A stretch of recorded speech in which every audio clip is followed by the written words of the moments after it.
Good morning dear student. आज हमारा topic है एनर्जी यानी कि ऊर्जा। Life is impossible without energy. Life क्या है, बिल्कुल इम्पॉसिबल सी है अगर हमारी लाइफ में एनर्जी ना हो।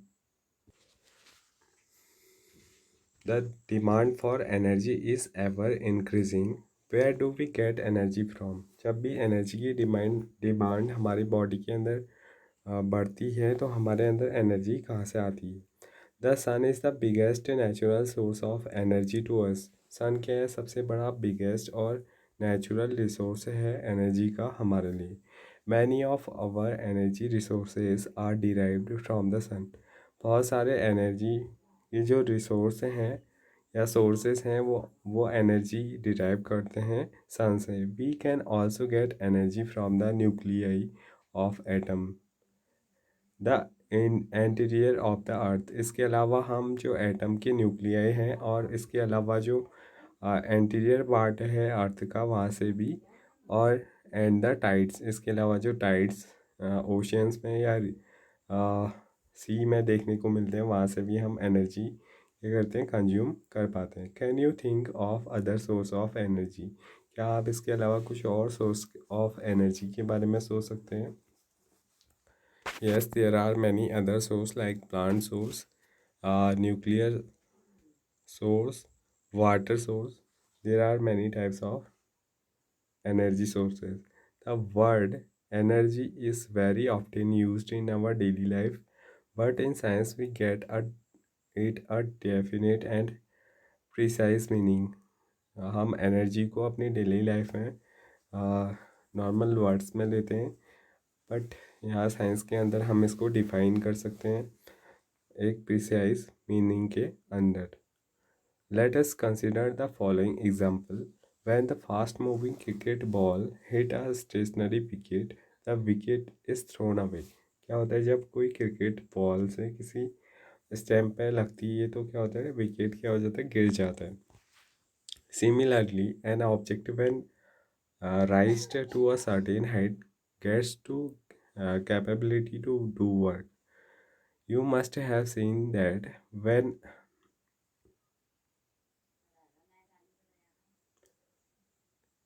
released hammer fall on a nail placed on a piece of wood, it drives the nail into the wood. क्या होता है जब एक हैमर से किसी नेल के ऊपर क्या किया जाता है, बीट किया जाता है तो वो वुड के अंदर चले जाता है। We have also observed children winding a toy, such a toy car. When the toy is placed in the floor, it start moving. जब भी टॉय कार को मूव किया जाता है फ्लोर के ऊपर तो उसमें क्या हो जाता है, वो मोशन में आ जाता है। When a balloon is filled with air and we press it, we notice the change of its shape. जब भी हम क्या करते हैं, बैलून को जिसमें एयर फील्ड हो उसको प्रेस करते हैं तो उसके शेप में कोई ना कोई चेंज देखने को मिलते हैं। As long as we press it gently, it can come back to its original shape when the force is withdraw. Somehow, if we press the balloon hard, it can even explode, producing a blasting sound. तो अगर हम उसे ज़ोर से press करते हैं तो वो क्या हो जाता है, ब्लास्ट हो जाता है और एक साउंड भी प्रोड्यूस होती है। In all this example the object acquire through different means the capability of doing work. इसकी इन सारे एग्जाम्पल्स की हेल्प से हमने ये समझा कि किसी भी वर्क को करने के लिए हमें किस चीज़ की रिक्वायरमेंट होती है, एनर्जी की रिक्वायरमेंट होती है, या फिर जो भी वर्क हमारे द्वारा होता है उसमें कोई ना कोई एनर्जी कंज्यूम होती है। An object having a capability to do work is said to be possess energy. किसी ऑब्जेक्ट के अंदर वो कैपेबिलिटी जिसके द्वारा वो क्या करे, कोई ना कोई वर्क को कंप्लीट करे, तो उसको हम बोलेंगे उस ऑब्जेक्ट के अंदर एनर्जी है। The object which does not work lose energy and the object on which the work is done gain energy। जिस ऑब्जेक्ट में कोई भी वर्क नहीं हुआ है वो क्या करेगा, अपनी एनर्जी को लॉस, सॉरी उसकी एनर्जी क्या होगी, लॉस हो गई होगी, और जिस ऑब्जेक्ट के ऊपर वर्क किया जाएगा वो क्या करेगा, वो एनर्जी को गेन करेगा। How does an object with energy do work? एक ऑब्जेक्ट एनर्जी के साथ कैसे वर्क करता है? An object that possesses energy can exert a force on another object. किसी ऑब्जेक्ट के अंदर अगर क्या है, एनर्जी है, तो वो क्या करेगा, किसी दूसरे ऑब्जेक्ट पे एक फोर्स अप्लाई करेगा। When this happens, energy is transferred from the former to the latter। तो इस केस में क्या होगा, जो एनर्जी होगा उसका ट्रांसमिशन होगा फॉर्मर वाली पोजीशन से लेटर वाली पोजीशन में। अब एनर्जी फर्स्ट ऑब्जेक्ट से सेकेंड ऑब्जेक्ट में ट्रांसफ़र हो जाएगी। The second object may move as it receives energy and therefore do some work। और ये ऑब्जेक्ट फोर्स की वजह से इसमें क्या देखने को मिलेगा, डिस्प्लेसमेंट देखने को मिलेगा, और हमें पता चलेगा कि वर्क डन हुआ है। Thus the first object had a capability to do work. This impulse that any object that possesses energy can do work। तो इसका मतलब क्या हुआ कि अगर किसी ऑब्जेक्ट के पास एनर्जी है तो वो क्या करेगा, कोई ना कोई वर्क कंप्लीट करेगा। The energy possessed by an object is thus measured the term of its capability और कैपेसिटी ऑफ डूइंग वर्क। तो हम बोलेंगे किसी भी ऑब्जेक्ट के अंदर अगर एनर्जी है तो वो क्या कर सकता है, वो किसी वर्क को कंप्लीट कर सकता है। उसके अंदर एक ऐसी कैपेसिटी है कि वो किसी वर्क को कर सकता है। The unit of energy therefore the same as the work that is joule. यहाँ पर जो यूनिट है वो सेम है वर्क और energy. 1 joule is the energy required to do 1 joule of work। 1 joule of energy हम क्या बोलेंगे, हम बोलेंगे अगर किसी ऑब्जेक्ट ने 1 joule of वर्क कंप्लीट कर लिए है तो उसके अंदर 1 joule of एनर्जी है। Sometime a larger unit of energy called kilojoule is used and 1 kilojoule equal to 1000 joule। 1 kilojoule के अंदर कितने जूल होते हैं, 1000। Next topic is forms of energy. Energy के कौन कौन से फॉर्म्स हमें देखने को मिलते हैं। Likely the world we live in provide energy in many different forms. The various forms include mechanical energy that is potential energy plus kinetic energy, heat energy, chemical energy, electrical energy and light energy. Different type of energies हम अपनी daily life में देखते हैं जिनके forms हमारे इस word के अंदर पाए जाते हैं। Think over it. How do you know that some entity is a form of energy? Discuss with your friend and teachers.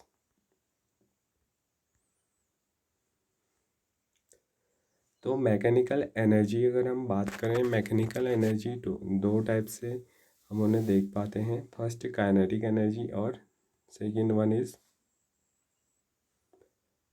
Is potential energy. सबसे पहले काइनेटिक एनर्जी एक्टिविटी की हेल्प से take a heavy ball, drop it on a thick bed of sand. A wet bed of sand would be better. Drop the ball on the sand bed from height of 25 centimetre. एक आपने तैयार करना है sand की का bag और उसमें 25 centimetre above से आपने एक बॉल को ड्रॉप करना है। The ball create a depression. इसकी वजह से जो सैंड है उसकी सरफेस पे एक डिप्रेशन हमें दिखाई देगा बॉल की वजह से। Repeat this activity from height of 50 centimetre, 1 metre and 1.5 metre.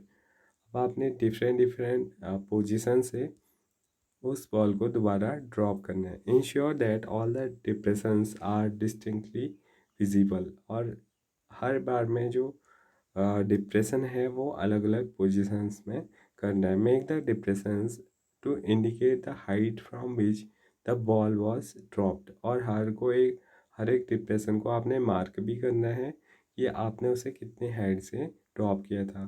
Compare your depth Which one of them is deepest? Which one is lowest? Why? What has caused the ball to make a deeper dent? Discuss and analyze.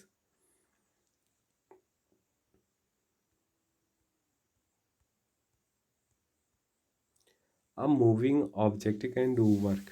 कोई एक moving object क्या करते हैं, work को done करते हैं। An object moving faster can move more work than a identical object moving relatively slow. कोई एक फास्ट मूव करने वाला ऑब्जेक्ट ज़्यादा वर्क कर सकता है in comparison to relatively slow object के। A moving bullet, blowing wind and rotating wheel, a speeding stone can do work। जैसे इन सारे एग्जाम्पल्स में ज़्यादा वर्क होगा। How does a bullet pierce the target? How does the wind moves the blade of the windmill? Object in motion possesses energy, we call this energy kinetic energy. तो ऐसी energy जो moving object के अंदर देखने को मिलती है उन्हें हम क्या बोलते हैं, kinetic energy. The energy possesses by any moving object is called kinetic energy. The following coconut, a speeding car, a rolling stone, a flying aircraft, flowing water, blowing wind, a running athlete, etc. possesses kinetic energy। तो ये सारे object जैसे कोई coconut अगर ऊपर से नीचे गिर रहा है तो उसके अंदर एक एनर्जी प्रेजेंस है due to his motion. A speeding car, एक तेज चलती हुई अगर कार आपकी ओर आ रही है तो अगर आप उसके रास्ते में हैं तो आप पे क्या पड़ेगा, एक आप बहुत ज़्यादा इंजर्ड हो जाएंगे, आप पे काफ़ी अफेक्ट पड़ेगा उस मूविंग एनर्जी का। ऐसे ही rolling stone, flying aircraft craft और फ्लोइंग वाटर, नदी वगैरह में जो वाटर फ्लो करता है उसके अंदर भी काफ़ी पावर होती है और बड़े बड़े जो स्टोन है या ट्रीज़ वगैरह के पार्ट उनको अपने साथ वो बहा करके ले जाती है क्योंकि उसमें क्या होती है, एक एनर्जी होती है वाटर के मोशन की वजह से। तो इन सारी एनर्जीज़ को हम क्या बोलते हैं, काइनेटिक एनर्जी बोलते हैं।